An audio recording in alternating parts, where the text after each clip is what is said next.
What's up, everyone? Welcome to the Crimson Connective, where today we're discussing the Utah-Oregon matchup with Ducks Digest reporter Max Torres.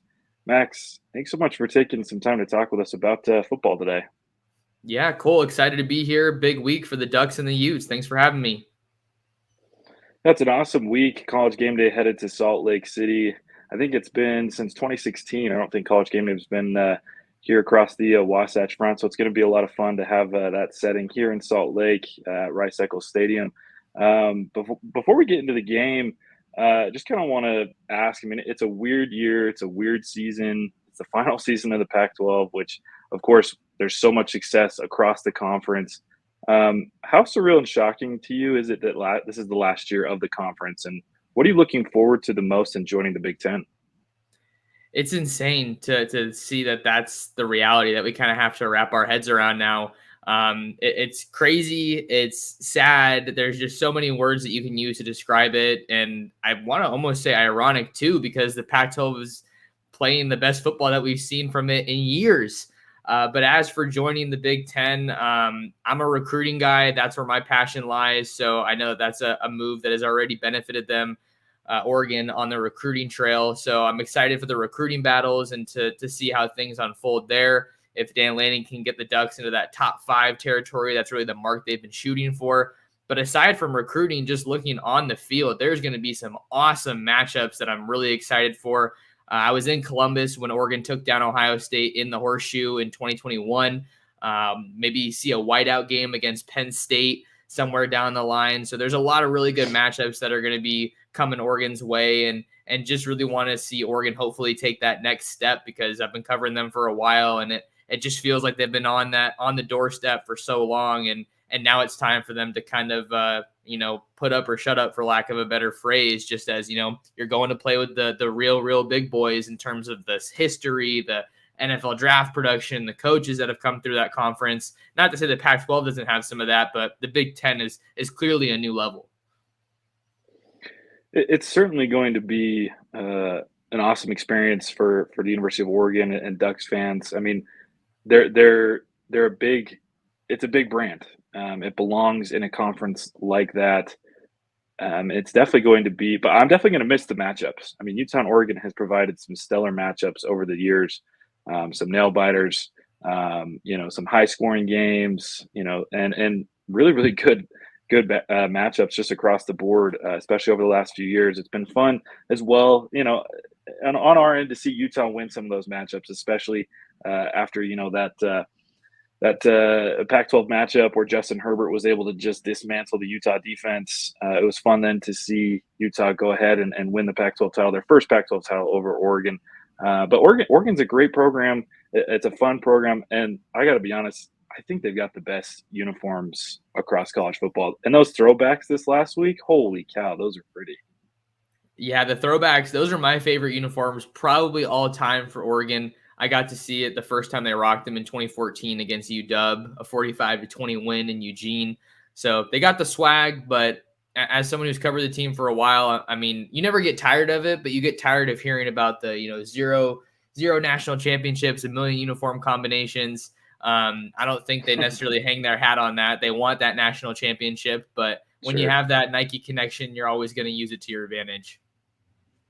Hey, look good, feel good, play good, right? And eventually, I think you guys are gonna, snag one of those natties. But, uh, can you kind of give me a general feeling on Oregon to this point in the season? I mean, they've had a great season so far, but suffered, a loss in that thriller to Washington a few weeks ago. But how are things going on in Eugene, and what are people feeling to this point in the year?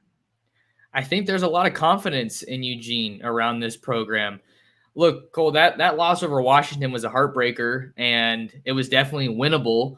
But I think that you don't come out of that game thinking any less of Oregon. I think they still control their destiny. I mean, they lost to a now I think they're a top 5 team, Washington, on the road in Seattle, and they kept it really close.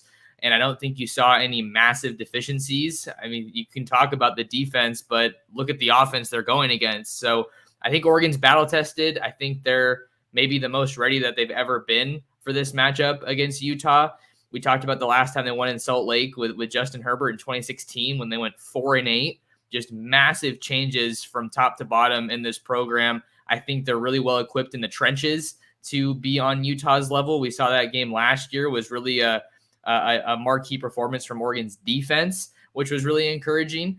But I think there's a lot of confidence. I think that the offense is what the Oregon offense has been, not to take away anything from them, but I just think that's kind of what you're used to and what you've come to expect with Oregon. So the story is really, where can that defense grow and where has it grown from year one to year two? I think you're looking at the pass rush. You're looking at just more fundamentally sound, not as many missed tackles, totally revamped personnel, veterans in the defensive line. So I think for me, the question mark still kind of lies around that secondary a little bit. You've been a little bit banged up there. You're missing a starting safety in Brian Addison, who's away from the program for personal reasons right now. We don't know when he's going to be back, but I think that you're feeling good in some of that improvement that you've seen from week to week from Oregon, and I think they're definitely going to be able to give Utah a game. It's a different team than a year ago, but still, there's a lot of those same weapons, similar personnel to a team that beat Utah a season ago. A fully healthy, for the most part, Utah team. I mean, there were some guys that were, dealing with injuries and a little banged up, but still, they beat the Utes, and they were able to do it, in somewhat of dramatic fashion, but they still got the job done, and they did it in front of their home crowd. Now coming to Salt Lake, what is different about this Oregon team? Even though it did retain some of its star players, but what's the difference? How does this team differ from the program, the way the program was a year ago? Yeah, if you're looking for differences, I think one of the biggest ones that we have to talk about is up front along the offensive line. Oregon brings in a new offensive line coach in Alik Terry, who follows in the footsteps of Adrian Clem, who returned to the NFL ranks.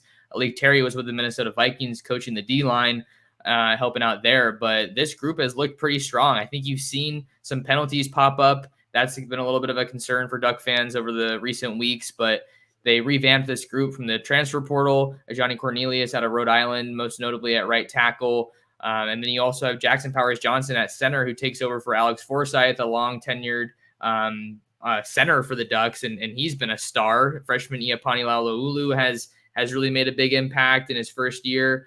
So I think that's one of the biggest stories as far as what's different for this Oregon team from last year offensively. And then defensively, I think the linebacker core is one of the biggest stories for me. Justin Jacobs, the Iowa linebacker transfer, finally made his long-awaited debut last week against Washington State, got a sack. I know Dan Lanning thinks that he can be a big part of what they do defensively. And then you add some young pieces in Mateo Uiagalelei, who was named Pac-12 Freshman of the Week, Blake Purchase, Tatum Tuioti. I just think the depth across the board on Oregon's defense is a massive story that really isn't getting talked about enough, because it's allowing them to keep some fresh legs in there, and I think just attack the situations that favor them the most. Is there a certain area that you feel like they're improved the most compared to last season? Is there a certain position group or, anywhere schematically that you feel like, hey, this Oregon team is definitely better this season compared to where they were last year? Yeah, I think the easy answer, but the biggest answer there is the pass rush. Oregon's pass rush was severely lacking a year ago. Not only for from the production that they had, but the personnel and the coaches. You really expected a lot more from that group. Noah Sewell and DJ Johnson are two of the biggest names there. They're both gone in the NFL now, but you got Brandon Dorless, Popo Amavai, Jordan Birch comes over from South Carolina. Oregon only got 18 sacks last year, and they eclipsed that total in, I think, 6 games this year. Now they're at 25, so that is definitely the biggest leap that I think that we've seen from last year to this year for Oregon. You need to be able to cause havoc, to get after the quarterback. I think they're battle-tested with a lot of guys that they've gone against so far. Cam Ward is kind of a pest when it comes to scrambling outside the pocket, and they were able to bring him down 6 times last week. Mm-hmm. So I think that's definitely the biggest area of improvement I've seen from the Oregon defense. And it feels like this Oregon offense, not that they've severely, gone off the path offensively, but it feels like it's kind of come back to its, it's a monster this year. It just appears to be that way, at least, especially across the wide receiving core and with Bo Nix. He's been great. How do you expect Oregon to attack Utah this week with the weapons and the guys that they've got? Yeah, I expect Oregon to pound the rock. I think with a game like this one, you got two really physical teams. Utah definitely kind of roots its identity from what I've come to know in the trenches and in having an awesome defense. That was certainly the case against USC last week, but I expect Oregon to run the ball. They kind of got away from that against Washington State and things sputtered. And then when they went back to it, they realized, oh, they can't stop the run. So we're going to keep running it at them. That was definitely a huge key for them in their win last week.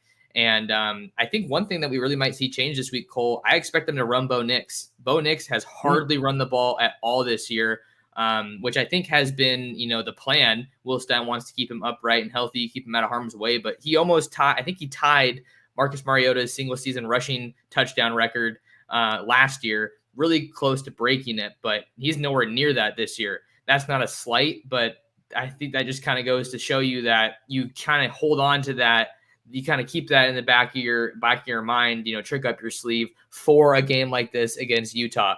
I think that he's incredibly gifted when it comes to running, and that's something that they're definitely going to want to tap into this week. And as for the other weapons, Bucky Irving and Jordan James have been an awesome duo, haven't missed a beat since Noah Whittington went down with a season-ending injury. Troy Franklin is Troy Franklin. I think you're starting to see him really continue to solidify himself. But you're starting to see some of these other guys like Tez Johnson, Gary Bryant Jr., Trayshawn Holden kind of pitch in a bit more, and Will Stein's been a little bit more creative.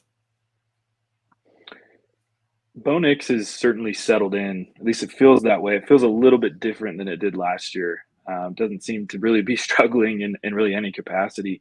But with that being said, how do you expect him to react to such a good defense? I mean, Utah has been a top 5 and top 3 defense in a lot of aspects of the game. How do you expect him to react to the Utah defense, but not only the Utah defense, but them at home, where they are just an impenetrable force? Yeah, the Utah defense is the real deal. I mean, you don't need me to tell you that. You just flip on the tape and you can see that dudes across the board that show up. But as for Bo Nix, I think I expect him to show up and be his usual self. I'm not saying I expect him to dominate, but he just broke the NCAA record for the most starts for a quarterback in NCAA history. I think it's with 54 now or 55, whatever the number is. So he's played a lot of football, and that comes into play and that comes in handy in big time games like this. And he's gone against some really good defenses. Just look at what he faced in his first Oregon start last year against Georgia. Absolutely got their butts handed to them. So he knows what to expect from elite defensive units like this. I think that he's played in some pretty hostile environments, right? Mercedes-Benz Stadium isn't Sanford Stadium, but that was a home game for Georgia. So he knows what that's like. Right. He's obviously played in a bunch of big games from his days in the SEC, played in Seattle, where Washington just has an amazing atmosphere. So I think he's going to be ready for it, and he's going to be the guy that they look to, to try to get everything going. And I think that having him come back for another year, having some consistency at the quarterback position hasn't been something Oregon's had a lot in recent years. And I think that's going to really, hopefully for them, pay off in a big way against the Utes. Sometimes the transfer portal doesn't necessarily go the right way. Sometimes there's big names that end up in programs and it doesn't always work out. I mean, Utah's dealt with that a few times. They've also had a lot of guys work out. Cam Rising, Jaquinta Jackson, Dalton Kincaid. It has been good to them. Sometimes it's not. How has Bo really acclimated to the Oregon program and been such a good find in the portal? Yeah, I think honestly a big part of that kind of has to go to Kenny Dillingham from their days together at Auburn. I think that reunion last year really helped him kind of hit the ground running. I think they were able to kind of tailor the offense to his strengths. But a big part of it too for me is I think just how I've seen him kind of get ingrained in the community. Doing things to help out in the Eugene area. I think he was passing out donuts last week. He's really just stepped into this role as the leader of this team, the face of this program. And then I think just for more on-field stuff, that's paid off, obviously, with the chemistry that he's developed with his teammates and also just the offensive success. I think that Will Stein was able to kind of look at what Kenny Dillingham did last year, keep doing some of those things and then also put his own personal touches on it, coming over from UTSA. So I feel like it's a combination of just leaning into Bo's strengths, having him continue to do what he does well, but you also can't, I don't think you can overstate the importance of the connection that he's built with the community, the Oregon fan base, and the rest of his teammates. Look at Tez Johnson, who comes over from Troy. They played high school ball together. That's his adopted brother. Little things like that, I think they continue to compound and pay off in a big way for the Ducks this year. Switching gears a little bit, if you're Dan Lanning, which Utah position group is keeping you up at night? Oof. I kind of want to say the running backs, especially seeing what Sione Vaki, I think that's how you say his name. Hopefully, I'm not saying it wrong. Seeing what Sione Vaki did last week against USC was phenomenal, and I think that's a group that Utah has had that probably hasn't gotten enough buzz nationally or recognition nationally. I feel kind of embarrassed to say this, but I didn't even know that Vaki was primarily a safety until I turned on the game last week and I was watching with my buddy who's a USC fan, and he was saying, this guy's not even a running back. And I was just absolutely stunned. So the combination of Vaki and Jaquindon Jackson, a former quarterback, just you wouldn't be able to tell that by looking at him on film. Those guys are physical. They don't go down on first contact. They're fast. I think that Oregon's faced some good backs so far, but I don't think any of them are really on the level of this Utah backfield. So if I'm Dan Lanning, that's the group that I think I'm the most concerned about or the most focused on heading into Saturday.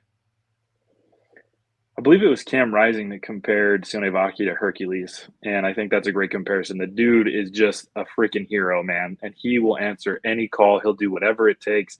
He's played on special teams. He's played at safety. He's done wildcat. He's done running back. He's catching passes. Like, he is amazing. And it's funny that, and I agree with you. I think the running backs all of a sudden are a really difficult position group to handle at Utah. Earlier in the year, there were some injuries. Guys are banged up. They lost Mekhi Bernard for the season. They lost Chris Curry for the season. Jaquindon was banged up. They're looking for answers. They get Jaquindon back, and he's just power, man. Like, he is just going to truck you over and smash you. It's hard mouth, hard nose football, like in your face. It takes multiple people to bring him down.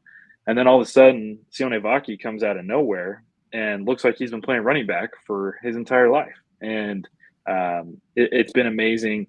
It's definitely resurrected this Utah offense. And now people have to prepare for it because it is a deadly duo. So I have to agree with you there. What are a few keys to victory for Oregon? 2 or 3 things that if they can get those done on Saturday, they're going to win in Salt Lake City, which is not an easy thing to do. Yeah, just real quick to that point, I was texting one of my buddies who's from Utah and is a Utah fan. You might be able to fact check this or know this. Was that 2016 win that Oregon had? Was that the last time Utah lost at home? Because they're rocking a crazy win streak right now. So they did lose to USC during the COVID season. I think and I want to say 2018 they lost to Washington.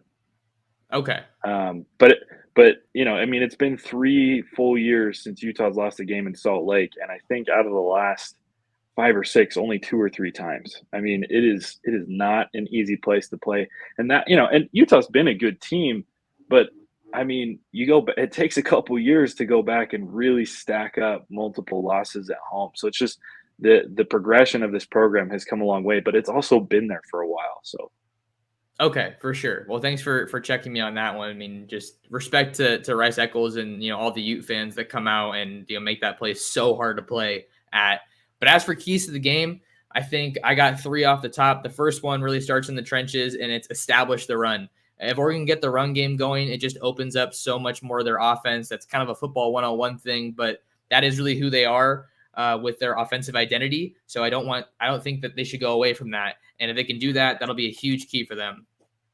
Before you go to the next one, I mean, how difficult do you think it's going to be to get that run game going? I mean, Utah, before USC, had like the number 1 rush defense in the country. I'm not sure where they've ended up since the USC game. I would assume still top 5, top 3.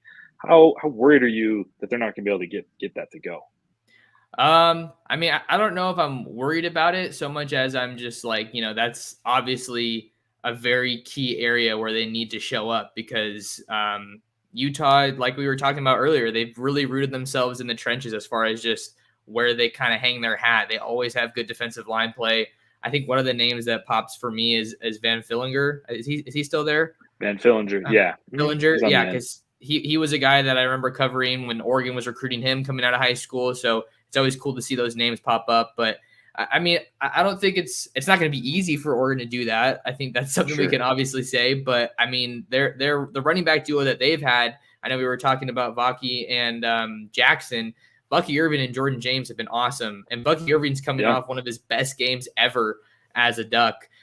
Jordan James looks like he's just totally ready for the workload that he's had. They were rocking that three-headed monster. So I think with regard to Oregon's run game, I'm not so much focused on the running backs as I am the offensive line, which plays into one of my other keys for the game, is just playing clean, disciplined football. I think the penalties have obviously been an issue for Oregon. It hasn't been detrimental, but there have been times where drive stall, you're settling for 3 instead of 6. And in a game like this against Utah, you cannot settle for 3 points instead of 6. You need to be efficient. You need to capitalize on every opportunity. False starts, illegal man downfield, occasional holding. Those are all things that have been popping up for this Oregon offensive line over the last couple of weeks. So you can't shoot yourself in the foot. And not only in an environment like Rice Eccles, but against a team that is as well coached and as disciplined as Utah, because they'll make you pay for it. Mm-hmm. I have one more key too, but I didn't know if you wanted to say something. No, go ahead.